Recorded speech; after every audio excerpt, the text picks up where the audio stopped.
నీ ఫోన్ తీయమ్మా.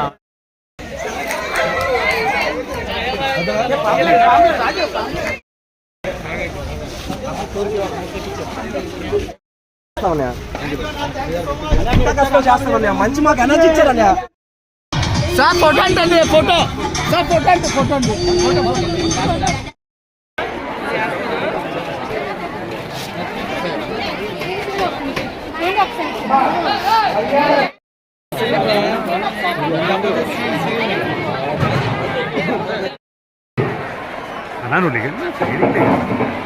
ఇంకా కళ్యాణం పూర్తి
ఫస్ట్ మా మెగాస్టార్ చిరంజీవి గారు మాకు ఎంతగానో మాకు స్ఫూర్తినిచ్చిన వ్యక్తి, ఒక నటుడిగా అవ్వాలనే ఒక ఆశని, ఒక స్ఫూర్తినిచ్చిన వ్యక్తి. ఆయన చూసి మేము నటుడిగా మేము ఇండస్ట్రీకి వెళ్ళడం జరిగింది. అక్కడ తర్వాత ఆయన మేము అంటే జనం మధ్యలో ఉన్నప్పుడు పవన్ కళ్యాణ్ గారి సేవా దృక్పథ, ఆయన ఆశయాలు, ఒక రాష్ట్రం పట్ల, ప్రజల పట్ల ఆయనకున్న దృక్పథ, ఆశ ఏవైతే ఉన్నాయో దగ్గర నుంచి చూసాం.